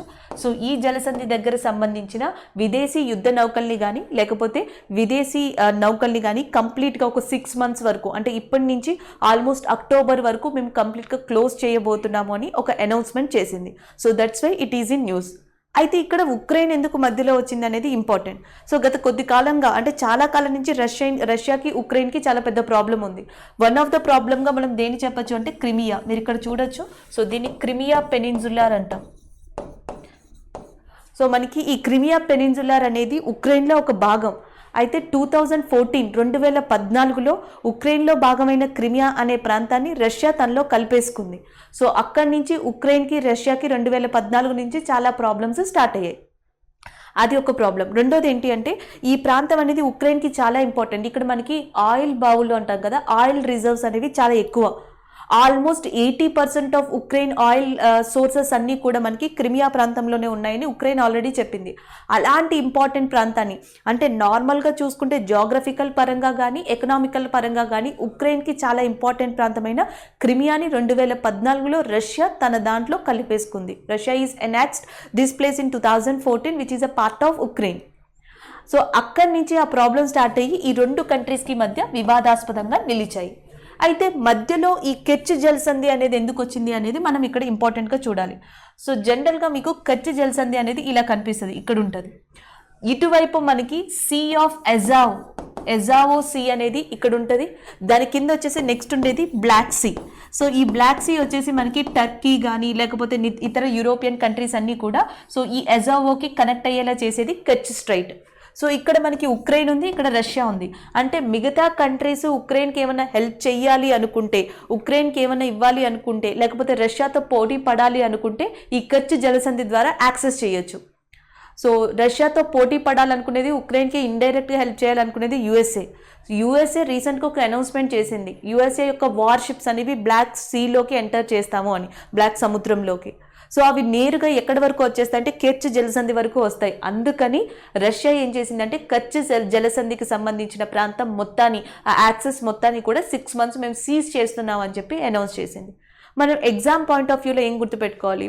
సో ఒకటి వచ్చేసి కెచ్ జలసంధి ఏ రెండు ప్రాంతాలకి మధ్యలో ఉంది అంటే ఒకటి సీ ఆఫ్ అజావో సీకి అండ్ బ్లాక్ సీకి మధ్యలో ఉన్న జలసంధి మనకి కెచ్ జలసంధి. నెక్స్ట్ క్రిమియా ఇప్పుడు దేంట్లో పార్ట్గా ఉండిపోయింది అంటే that is a Russia. Next ఇంకొక ఇంపార్టెంట్ ఏంటి అంటే మనకి ఇది వరకు క్రిమియా దేని యొక్క పార్ట్ అంటే ఉక్రెయిన్ ప్రాంతంగా ఉండేది. అండ్ రష్యాకి ఇంపార్టెంట్ ప్రాంతం ఏది అంటే మాస్కో. ఇది కూడా మనం గుర్తుపెట్టుకోవాల్సి ఉంటుంది. రష్యా ఫ్రీక్వెంట్గా న్యూస్లోకి వస్తుంది. ఒకటి స్పుత్నిక్ వ్యాక్సిన్ వల్ల వచ్చింది, next S-400 surface to air missiles వల్ల వచ్చింది. నెక్స్ట్ వచ్చేసి మనకి వ్లాదిమిర్ పుతిన్, రష్యా యొక్క ప్రెసిడెంట్ వ్లాదిమిర్ పుతిన్ ఆయన యొక్క పదవీ కాలం 2024తో ముగియనుంటే ఎగైన్ మళ్ళీ రాజ్యాంగంలో కొన్ని మార్పులు తీసుకొచ్చి దాన్ని 2036 దాకా ఎక్స్టెండ్ చేశారు. సో అందువల్ల వ్లాదిమిర్ పుతిన్ అనే పర్సన్ న్యూస్లో ఉన్నారు. వీటన్నిటి వల్ల Russia is a very very important place and very very important word for exam. So దీన్ని గుర్తుపెట్టుకోండి. నెక్స్ట్ వన్ చూద్దాం. సో నెక్స్ట్ వచ్చేసి India's foreign trade. So India foreign trade అనేది మనకి న్యూస్లో ఉంది. రీసెంట్గా లాస్ట్ ఫినాన్షియల్ ఇయర్ ఆర్థిక సంవత్సరానికి సంబంధించి ఎక్స్పోర్ట్స్ అండ్ ఇంపోర్ట్స్, ఎగుమతులు దిగుమతులు, విదేశీ ఎగుమతులు విదేశీ దిగుమతులకు సంబంధించిన ఒక డేటాని రిలీజ్ చేశారు. ఆ డేటా ఏం చెప్తుంది అంటే ఇది లాస్ట్ ఆర్థిక సంవత్సరం అంటే 2020 యొక్క ఆర్థిక సంవత్సరాన్ని 2019 దాని యొక్క ముందర ఆర్థిక సంవత్సరంతో కంపేర్ చేస్తే ఎక్స్పోర్ట్స్లో కానీ ఇంపోర్ట్స్లో కానీ ఇండియా యొక్క గ్రాఫ్ అనేది డిక్లైన్ అయ్యింది అని చెప్తున్నారు. ఎందుకంటే ఇక్కడ మీరు చూడొచ్చు, financial year April to March 2020, April నుంచి మార్చి 2020 ఫినాన్షియల్ ఇయర్ చూస్తే ఇండియా యొక్క మొత్తం ఎక్స్పోర్ట్స్ ఎంత ఉన్నాయి, ఎగుమతులు ఎంత ఉన్నాయంటే 493.19 బిలియన్స్ ఉన్నాయి. సో నెక్స్ట్ వచ్చేసి ఇండియా యొక్క దిగుమతులు ఇంపోర్ట్స్ విషయం చూడడానికి వస్తే మనకి 505.94 బిలియన్స్ ఉన్నాయి. లాస్ట్ ఇయర్తో కంపేర్ చేస్తే మనకి ఇంపోర్ట్స్ -16.53% గ్రాఫ్ అనేది డిక్రీజ్ అయ్యింది. సో లాస్ట్ ఇయర్తో కంపేర్ చేస్తే ఎక్స్పోర్ట్స్ 6.6% అనేవి నెగిటివ్ గ్రోత్లో ఉన్నాయి. సో ఒక రకంగా చూస్తే 2020 నార్మల్గా కోవిడ్ పరంగా అయినా లేదా కోవిడ్ కాకపోయినా ఆల్మోస్ట్ ఎక్స్పోర్ట్స్ అండ్ ఇంపోర్ట్స్లో ఇండియా యొక్క మెయిన్ పర్సంటేజెస్ లెవెల్ ఏవైతే ఉన్నాయో ఆ లెవెల్స్ డిక్రీజ్ అయ్యాయి. లాస్ట్ ఫినాన్షియల్ ఇయర్తో కంపేర్ చేస్తే డిక్రీజ్ అయ్యాయని కనిపిస్తుంది. జనరల్గా ఇండియా ఏం దిగుమతి చేసుకుంటుంది? క్రూడ్ ఆయిల్ని ఎక్కువగా దిగుమతి చేసుకుంటుంది, లేకపోతే మిషనరీస్ ఎక్విప్మెంట్స్ని, ఎలక్ట్రానిక్స్కి సంబంధించిన ఎక్విప్మెంట్స్ని ఎక్కువగా మనం దిగుమతి చేసుకుంటాం. ఇండియా నుంచి ఏం ఎగుమతి అవుతాయంటే ఒకటి ఫుడ్ ప్రొడక్ట్స్ అనేవి ఎక్కువగా ఎగుమతి అవుతూ ఉంటాయి. నెక్స్ట్ వచ్చేసి మనకి మినరల్స్ ఒకటి ఎగుమతి అవుతూ ఉంటాయి. రా మెటీరియల్స్ కాటన్, సిల్క్ లాంటివి మెటీరియల్స్ ఎగుమతి అవుతూ ఉంటాయి. అయితే ఇండియాకి సంబంధించి one of the main exporter ఇంపోర్టర్లో కంట్రీస్ ఉన్నవి ఏవి అంటే చైనా ఒకటి, యుఎస్ఏ ఒకటి, నెక్స్ట్ యునైటెడ్ అరబ్ ఎమిరేట్స్ ఒకటి, సౌదీ, ఇరాక్, ఇవన్నీ కూడా ఇండియాతో మెయిన్ ట్రేడింగ్ పార్ట్నర్స్గా ఉన్నాయి. అయితే లాస్ట్ 2020లో కోవిడ్ పరంగా కావచ్చు లేదా లాక్డౌన్ పరంగా కావచ్చు ఈ కంట్రీస్ మధ్య ఎక్స్పోర్ట్స్ ఇంపోర్ట్స్ అనేవి కంపారిటబుల్గా తగ్గిపోయాయి అని చెప్పేసి ఈ ఫారెన్ ట్రేడ్లో రిలీజ్ చేయడం జరిగింది. So that is a news. Next one చూద్దాం. నెక్స్ట్ వచ్చేసి sub Sahara Africa slowest economic growth. ఈ న్యూస్ ఏంటంటే మనకి ఇంటర్నేషనల్ మానిటరీ ఫండ్ వల్ల వచ్చింది. IMF అంతర్జాతీయ ద్రవ్యనిధి అంటాం.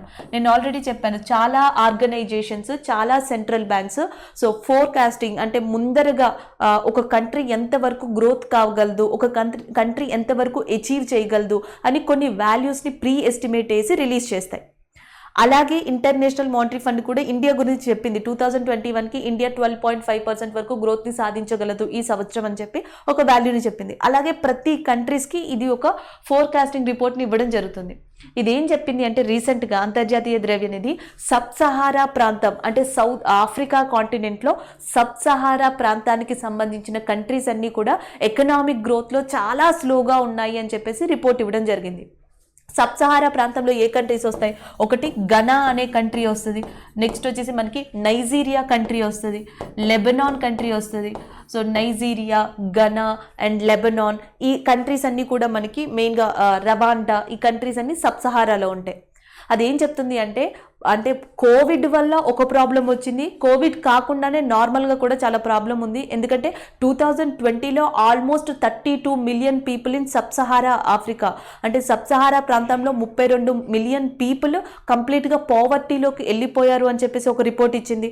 అండ్ రెండోది వచ్చేసి మనకి దీని యొక్క ఎకనామిక్ గ్రోత్ చాలా స్లోగా ఉంది, దీనికి కాంట్రిబ్యూషన్ అనేది చాలా అవసరం. IMFతో పాటు మిగిలినవి కూడా దీనికి ఎక్కువ కాంట్రిబ్యూట్ చేయాలని చెప్పింది. అండ్ మూడోది వచ్చేసి ఇక్కడ ఉన్న మెయిన్ ప్రాబ్లం ఏంటంటే ఒకటి పూర్, రెండోది వచ్చేసి హెల్త్. ఈ కోవిడ్ టైంలో ఒకటి ట్రేడ్ సరిగ్గా జరగట్లేదు, రెండు హెల్త్ పరంగా వ్యాక్సిన్ తీసుకోవడం అనేది ఈ కంట్రీస్కి హైలీ ఇంపాసిబుల్. అందుకే మనకి world health organisation WHO Ghana లాంటి కంట్రీస్కి ఇలాంటి కంట్రీస్కి ఆల్రెడీ కోవాక్సిన్ని సప్లై చేస్తుంది అండ్ వ్యాక్సిన్ ఇవ్వడం జరుగుతుంది, కోవిడ్ వ్యాక్సిన్స్ని. ఇది ఇచ్చినా సరే కరోనా నుంచి కోలుకున్నా సరే సో 2025కి ఇది ఎకనామిక్ గ్రోత్లో నార్మల్ లెవెల్కి వస్తుంది అని చెప్పేసి ఇంటర్నేషనల్ మానిటరీ ఫండ్ చెప్పడం జరిగింది. అంటే 2025కి దీని ఎకనామిక్ గ్రోత్ అనేది నార్మల్ పొజిషన్కి వస్తుంది. అప్పటిదాకా కూడా స్లోయెస్ట్ ఎకనామిక్ గ్రోత్ అనేది సబ్ సహారా కంట్రీస్లో ఉంటుంది అని చెప్పిన సంస్థ ఏది అంటే international monetary fund. So next current affair, CBI director Ranjit Sinha passes away. So రీసెంట్గా ఫార్మర్ సిబిఐ డైరెక్టర్, ఇది వరకు సిబిఐలో డైరెక్టర్గా పనిచేసిన రంజిత్ సిన్హా ఇటీవల మరణించారు. సో ఆయన ఏజ్ 68 ఉండగా హెల్త్ ప్రాబ్లం వల్ల చనిపోయారు. ఈయన డిఫరెంట్ సిబిఐకి సంబంధించిన కోల్ బ్లాకింగ్ అంటే కోల్ మైనింగ్కి సంబంధించి బొగ్గు వివాదాస్పద విషయాలకు సంబంధించిన వాటిల్లో and different important high profile కేసెస్లో కూడా ఈయన సిబిఐ డైరెక్టర్గా ఆ టైంలో పనిచేసిన వ్యక్తి. అలాగే మనం ఇక్కడ గుర్తుపెట్టుకోవాల్సింది ఏంటంటే రంజిత్ సిన్హా ఏ విభాగానికి ఇదివరకు సిబిఐ డైరెక్టర్గా పనిచేశారు అంటే సెంట్రల్ బ్యూరో ఇన్వెస్టిగేషన్ సిబిఐకి. దాని తర్వాత సిబిఐ యొక్క హెడ్ క్వార్టర్స్ ఎక్కడ ఉంది అంటే సిబిఐ యొక్క హెడ్ క్వార్టర్స్ వచ్చేసి మనకి ఢిల్లీలో ఉంది. అండ్ సిబిఐ అనే డిపార్ట్మెంట్ని ఇండియాలో ఎస్టాబ్లిష్ చేసిన సంవత్సరం 1963 1 ఏప్రిల్. సో 1 ఏప్రిల్ 1963న మొట్టమొదటిగా సెంట్రల్ బ్యూరో ఇన్వెస్టిగేషన్ ఆఫ్ ఇండియాని ఎస్టాబ్లిష్ చేశారు. అండ్ దాంతోపాటు దాని యొక్క హెడ్ క్వార్టర్స్ ఢిల్లీలో ఉంది. ఇప్పుడు ప్రస్తుతం సిబిఐ యొక్క డైరెక్టర్గా ఎవరు వర్క్ చేస్తున్నారు అంటే ప్రవీణ్ సిన్హా ప్రస్తుతం సిబిఐ యొక్క డైరెక్టర్గా వర్క్ చేస్తున్నారు. సో ఈ కరెంట్ అఫైర్లో మీరు గుర్తుపెట్టుకోవాల్సింది ప్రజెంట్ ఉన్న పర్సన్ పేరుని గుర్తుపెట్టుకోవాలి. అలాగే రీసెంట్గా చనిపోయిన వ్యక్తి ఎవరికి సంబంధించింది అంటే సెంట్రల్ బ్యూరో ఇన్వెస్టిగేషన్ విభాగానికి సంబంధించిన ఆయన. అండ్ సిబిఐ యొక్క హెడ్ క్వార్టర్స్ ఎక్కడుందంటే ఢిల్లీలో ఉంది. నెక్స్ట్ వన్ చూద్దాం. Next Kakarla Subbarao passed away. So ఇండియాలోనే ప్రముఖ రేడియాలజిస్ట్ అండ్ ఇండియాలోనే అండ్ ఎస్పెషల్లీ మనకి తెలంగాణ విషయానికి వస్తే చాలా ప్రముఖ వైద్య కళాశాలైన మనకి Nizam's institute of medical science నిమ్స్లో ఈయన వర్క్ చేశారు. నిజాం ఇన్స్టిట్యూట్ ఆఫ్ మెడికల్ సైన్స్లో అడ్మినిస్ట్రేటర్గా వర్క్ చేసిన వ్యక్తి ఆయన. 1985 నుంచి 1990 1985 నుంచి 1990 మధ్యలో కాకర్ల సుబ్బారావు నిమ్స్లో వర్క్ చేసిన వ్యక్తి. ఈయన పేరు తెలియని పర్సన్ మనకి తెలుగులో లేరు, ఎందుకంటే తెలుగు వ్యక్తుల్లోనే వన్ ఆఫ్ ద ప్రముఖ వ్యక్తిగా ఈయన చెప్తారు. అండ్ యాజ్ వెల్ యాజ్ తానా ఎస్టాబ్లిషన్కి అంటే తానాని ఫౌండ్ చేయడానికి one of the important person కూడా ఈయన కాకర్ల సుబ్బారావు గారే కారణం. సో తానా అంటే ఆల్రెడీ మీకు తెలుసు కాబట్టి Telugu association in North America.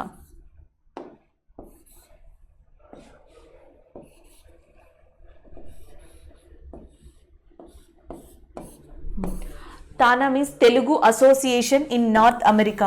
So ఈ తానాని ఫౌండ్ చేసిన అంటే స్థాపించడానికి కారణమైన వ్యక్తుల్లో వన్ ఆఫ్ ద ఇంపార్టెంట్ వ్యక్తిగా కాకర్ల సుబ్బారావు గారిని చెప్పొచ్చు. అయితే ఈయన విషయంలో గుర్తుపెట్టుకోవాల్సింది ఒకటి, ఈయన ఇదివరకు నిమ్స్లో పనిచేసి ఉన్నారు. ఈయన యొక్క మెయిన్ ఈయన ఏ ఫీల్డ్లో ప్రముఖులు అంటే ఈయన ప్రముఖ Indian radiologist. And as well as next ఈయన తానాని స్థాపించిన వ్యక్తుల్లో వన్ ఆఫ్ ద ఇంపార్టెంట్ వ్యక్తిగా ఈయన గుర్తుపెట్టుకోవాలి. నెక్స్ట్ వన్ చూద్దాం. నెక్స్ట్ వచ్చేసి అహ్మద్ హుస్సేన్ పాసెస్ అవే. భారతదేశంలోనే ప్రముఖ స్పోర్ట్ పర్సన్ అండ్ ఆయనకి 89 సంవత్సరాల వయసులో చనిపోయారు. అహ్మద్ హుస్సేన్ లాల్. అహ్మద్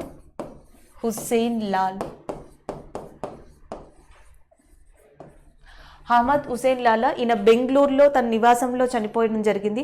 ఈయన ఇండియాకి సంబంధించి చాలా ఏమంటారు గేమ్స్లో ఇంటర్నేషనల్ వైడ్గా రిప్రజెంట్ చేశారు. One of the important thing మనం చెప్పాల్సింది 1956 మెల్బోర్న్ ఒలింపిక్స్ టోర్నమెంట్లో ఇండియా తరపున రిప్రజెంట్ చేసిన పర్సన్ మనకి అహ్మద్ హుస్సేన్. అండ్ దాని తర్వాత మనకి 1958లో Asian football games Asia football గేమ్స్లో ఈయన బాధ్యత వహించడం జరిగింది. 1959లో ఇండోనేషియాలోని మెడ్రెక్ అనే ప్రాంతంలో జరిగిన ఫుట్బాల్ టోర్నమెంట్స్కి కూడా ఈయన ఇండియా తరపున ఆతిథ్యం వహించారు. అంటే జనరల్గా మనకి 1958, 1959, 1956 ఈ 3 సంవత్సరాల్లో అంతర్జాతీయ ఫుట్బాల్ పోటీలలో భారతదేశం తరపున బాధ్యత వహించిన ఒక ప్రముఖ వ్యక్తిగా మనం అహ్మద్ హుస్సేన్ లాల్ని చెప్పొచ్చు. Very famous football player in India. And so ఇక్కడ నెక్స్ట్ వచ్చేసి Ajay Seth is in news. So Ajay Seth రీసెంట్గా secretary to the economic affairs విభాగానికి నియమించబడ్డారు. అంటే ఆర్థిక వ్యవహారాల శాఖలో ప్రధాన కార్యదర్శిగా అజయ్ సేత్ ఇటీవల నియమించబడ్డారు. ఆర్థిక వ్యవహారాల శాఖకి ప్రధాన కార్యదర్శిగా నియమించబడిన వ్యక్తి అజయ్ సేత్. ఇది వరకు ఆర్థిక వ్యవహారాల ప్రధాన కార్యదర్శిగా బాధ్యతలు చేపట్టిన వ్యక్తి ఎవరు అంటే తరుణ్ బజాజ్.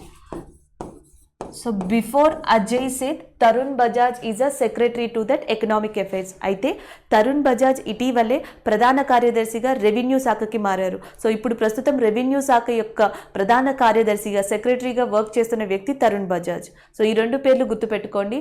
ఆర్థిక వ్యవహారాల శాఖ మంత్రిత్వ శాఖకి సంబంధించి ప్రధాన కార్యదర్శిగా సెక్రటరీ ఆఫ్ ఎకనామిక్ అఫైర్స్కి సంబంధించి అజయ్ సేత్. సో నెక్స్ట్ వచ్చేసి రెవెన్యూ శాఖకి సంబంధించి ప్రధాన కార్యదర్శిగా వర్క్ చేస్తున్న పర్సన్ వచ్చేసి తరుణ్ బజాజ్. నెక్స్ట్ వన్ చూద్దాం. నెక్స్ట్ వచ్చేసి my body is my own.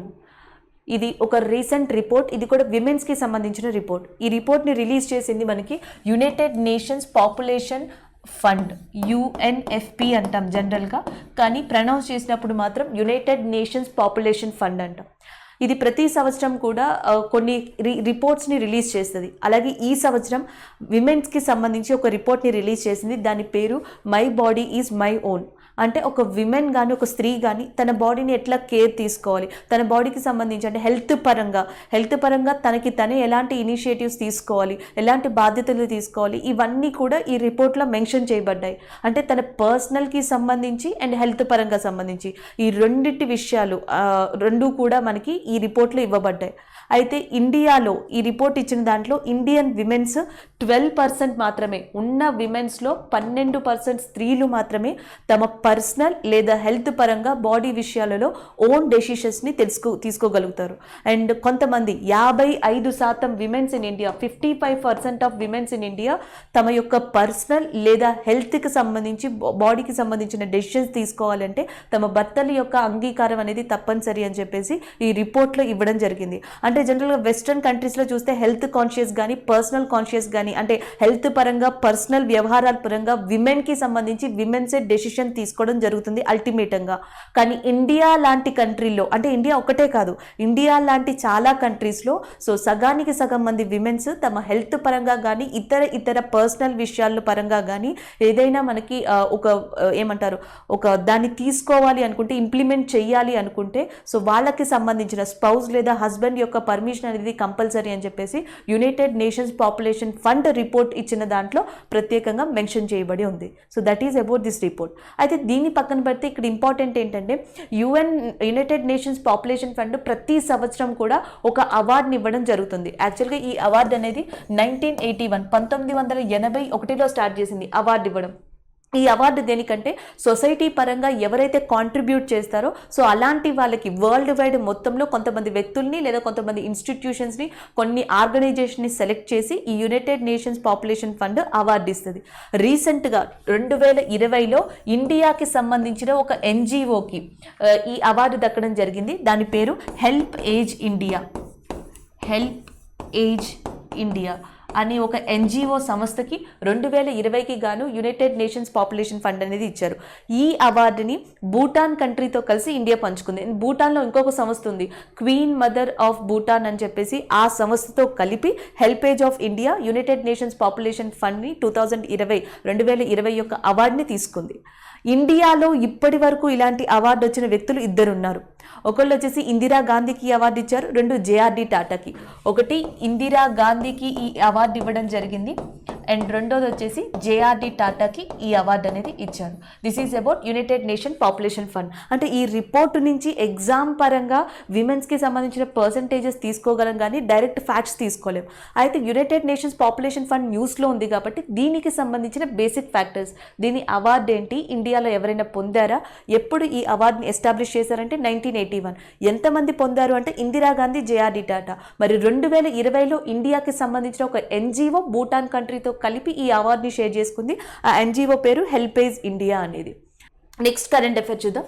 Next current affair, mount Nangkartshang is in news. Nangkartshang. So Nangkartshang అనే పర్వత శిఖరం ప్రస్తుతం నేపాల్లో ఉంది. ఈ పర్వత శిఖరం యొక్క హైట్ వచ్చేసి మనకి 5010 మీటర్స్. సో దీనిని తెలంగాణకి చెందిన 2 పర్సన్స్ ఈ అచీవ్మెంట్ చేశారు, ఈ పర్వతం మీదకి ఎక్కడం జరిగింది. ఒక పర్సన్ వచ్చేసి పేరు పులకిత హస్వి అండ్ ఇంకొక పర్సన్ పేరు రోహన్ రెడ్డి.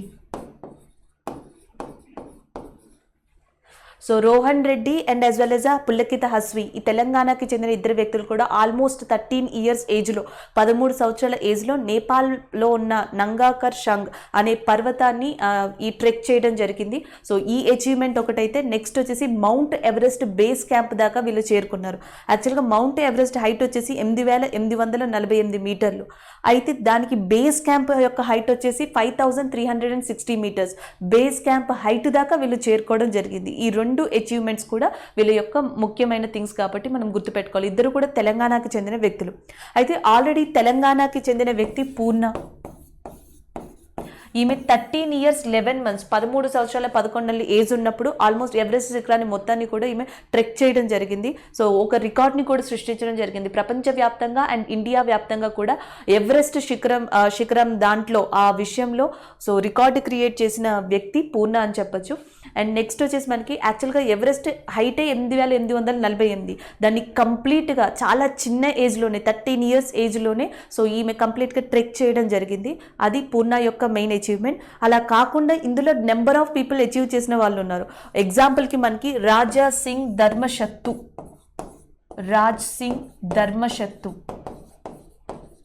ఎవరెస్ట్ శిఖరాన్ని 7 సార్లు ఈయన ఎక్కడం జరిగింది. 7 టైమ్స్ ఎవరెస్ట్ని ట్రెక్ చేసిన పర్సన్ మనకి రాజ్ సింగ్ ధర్మశక్తు. అలాగే విమెన్స్లో సంబంధించి 1984లో 1984లో బచేంద్ర పాల్ అనే మహిళ మొట్టమొదటి మహిళగా కన్సిడర్ చేస్తారు. ఇండియాకి సంబంధించి ఎవరెస్ట్ శిఖరాన్ని అధిరోహించిన మహిళలో మొట్టమొదటిగా కన్సిడర్ చేసేది బచేంద్ర పాల్ని. అండ్ 7 సార్లు ఎవరెస్ట్ శిఖరాన్ని అధిరోహించిన పర్సన్గా రాజ్ సింగ్ ధర్మశక్తుని కన్సిడర్ చేస్తారు. అండ్ ఇటీవల మౌంట్ ఎవరెస్ట్ బేస్ క్యాంప్ దాకా వెళ్ళిన వ్యక్తులు పులకిత హస్వి అండ్ రోహన్ రెడ్డి. అండ్ వీళ్ళు ఏ పర్వతాన్ని కంప్లీట్గా అధిరోహించారు అంటే నేపాల్లో ఉన్న నంగాకర్ షంగ్ అనే దాన్ని. నంగాకర్ షంగ్, మౌంట్ ఎవరెస్ట్, అన్నపూర్ణ, మక్కాలు, మనస్లు ఇలాంటి పర్వతాలన్నీ కూడా మనకి ఆల్మోస్ట్ నేపాల్లోనే ఉన్నాయి. అసలు నేపాల్లో ఉండే ఈ మౌంటైన్ రేంజెస్ అన్నిటిని కూడా మహాభారత్ రేంజ్ అని పిలుస్తారు. ఆ వెరీ ఫేమస్ పర్వత శ్రేణి ఇన్ నేపాల్ అని చెప్పచ్చు. అలాగే భారతదేశంలోనే అత్యంత ఎత్తైన శిఖరం కాంచన్జంగ్, అది సిక్కింలో ఉంది. సో వీళ్ళలో ఎవరు కూడా కాంచన్జంగ్ని అధిరోహించిన దాఖలాలు లేవు కాబట్టి దాన్ని చెప్పట్లేదు. నెక్స్ట్ కరెంట్ అఫైర్ చూద్దాం. సో మనకి నెక్స్ట్ కరెంట్ అఫైర్ వచ్చేటప్పటికి world table tennis championship. So ITTF international table tennis federation అంటాం. సో అంతర్జాతీయ టేబుల్ టెన్నిస్ ఫెడరేషన్ ఒక డేట్స్ని అనౌన్స్ చేసింది. ఈ సంవత్సరం నవంబర్ 23 నుంచి 29 మధ్యలో USAలోని హస్టన్ అనే ప్రాంతంలో, ఇది వెన్యూ వచ్చేసి హస్టన్ అనే ప్రాంతం. సో ఇక్కడ మనకి world table tennis championship programme జరగబోతుంది. ఇది రీసెంట్గా అనౌన్స్ చేయడం జరిగింది. అండ్ అలాగే ప్రస్తుతం మనకి ఇంటర్నేషనల్ టేబుల్ టెన్నిస్ ఫెడరేషన్ యొక్క CEOగా ఎవరు వర్క్ చేస్తున్నారు అంటే Steve Dainton. So Steve Dainton is a present CEO of international table tennis federation. అలాగే ఇండియాలో ఆల్రెడీ మనకి ఇంపార్టెంట్ టేబుల్ టెన్నిస్ ప్లేయర్స్ చాలామంది ఉన్నారు. One of the person Sharath Kamal. And ఇండియాలోనే చాలా పాపులర్ వ్యక్తి మనికా బాత్రా. సో మనికా బాత్రా, శరత్ కమల్ వీళ్ళందరూ కూడా important table tennis players in India. So ఈసారి 2021 టేబుల్ టెన్నిస్ ఛాంపియన్షిప్, వరల్డ్ ప్రపంచవ్యాప్త ఛాంపియన్షిప్ అనేది మనకి USAలో జరగబోతుంది. So next current affair, global mayors conference. So global mayors conference అనేది న్యూస్లో ఉంది. UNICT, UN యొక్క అనుబంధ సంస్థ, యునైటెడ్ నేషన్స్ యొక్క అనుబంధ సంస్థ UNICT. సో ఇక్కడ UNICT అంటే United nations information and communication technology. So United nations information communication and technology అనేది దీని యొక్క అబ్రివేషన్. సో ఇదేం చేసేదంటే గ్లోబల్ పరంగా ఉన్న మెయిన్ ప్రాబ్లమ్స్ని డిజిటల్తో లాక్ చేసి సో దానికి సొల్యూషన్స్ అనేవి ఇవ్వడం జరుగుతుంది. సో గ్లోబల్లో ప్రపంచవ్యాప్తంగా ఉన్న చాలామంది లీడర్స్తో కానీ పర్సన్స్తో కానీ కంట్రీలో వ్యక్తులతో కానీ చర్చించి డిజిటలైజ్ పరంగా ఎక్కువగా టెక్నాలజీ పరంగా అలాంటి ప్రాబ్లమ్స్కి సొల్యూషన్ ఇచ్చేదే మనకి UN యొక్క అనుబంధిత సంస్థ United nations information and communication technology. అయితే ఇది రీసెంట్గా ఒక ప్రోగ్రామ్ని, ఒక సెమినార్ని కండక్ట్ చేయబోతుంది. ఆ సెమినార్కి లేదా కాన్ఫరెన్స్కి ఇండియాకి చెందిన అండ్ దట్టు తెలంగాణలోని మనకి మేయర్గా పనిచేస్తున్న గద్వాల్ విజయలక్ష్మి. సో శ్రీ గద్వాల్ విజయలక్ష్మి గారిని ఈ కాన్ఫరెన్స్కి ఇన్వైట్ చేయడం జరిగింది. ఇందులో 2 హైలైట్స్ ఉన్నాయి. ఒకటి వచ్చేసి మనకి ఇండియాలోనే only 1 person invited to that conference, that is Gadwal Vijayalakshmi. So Gadwal Vijayalakshmi గారిని ఇండియా మొత్తంలో కూడా ఒకే ఒక్క మేయర్ ఇన్వైట్ చేయబడింది, ఈమె ఒక ఆమె. అండ్ నెక్స్ట్ ఇంకొకటి ఏంటంటే ఈ డిజిటలైజేషన్ అంటే ఈ కాన్ఫరెన్స్లో ముఖ్యంగా కార్బన్ ఎమిషన్స్ గురించి, అంటే కార్బన్ ఏదైతే మనకి ఉత్ప్రేరకాలు ఉంటాయో అవి రిలీజ్ అవుతూ ఉంటాయో, సో వాటిని ఎట్లా కంట్రోల్ చేయాలి, ఇప్పుడున్న క్లైమేట్ చేంజెస్కి ఎలా తట్టుకోవాలి, ఈ ప్రాబ్లం మీద ఈ మీటింగ్ అనేది జరగబోతుంది. ఈ రెండు కూడా దీంట్లో హైలైట్స్ అని చెప్పచ్చు. ఇక్కడ మనం ఏం గుర్తుపెట్టుకోవాలంటే ఈసారి జరిగే UNICT కాన్ఫరెన్స్కి ఇండియా తరపున పాల్గొనబోయే వ్యక్తి ఎవరు అంటే Gadwal Vijayalakshmi, mayor of Hyderabad city యొక్క మేయర్. ఈమె తెలంగాణకి చెందిన వ్యక్తి లేదా ఇండియాకి చెందిన విజయలక్ష్మి ఈ కాన్ఫరెన్స్లో పాల్గొనబోతున్నారు. ప్రపంచవ్యాప్తంగా టోటల్గా 40 సిటీలు 40 సిటీస్ మేయర్స్ ఈ ప్రోగ్రాంలో పార్టిసిపేట్ చేయబోతున్నారు. దీంట్లోనే వన్ ఆఫ్ ద పర్సన్ ఈమె. అండ్ నెక్స్ట్ సెకండ్ థింగ్, ఈ మీటింగ్లో హైలైట్ ఏంటి అంటే మనకి కార్బన్ ఎమిషన్స్, క్లైమేట్ చేంజ్, వాతావరణంలో వచ్చే మార్పుల గురించి అండ్ కార్బన్ ఎమిషన్స్ గురించి ఎక్కువగా డిస్కస్ చేయడం, దీనికి సంబంధించిన సొల్యూషన్స్ అనే వాటి గురించి ఈ కాన్ఫరెన్స్ అనేది జరగబోతుంది.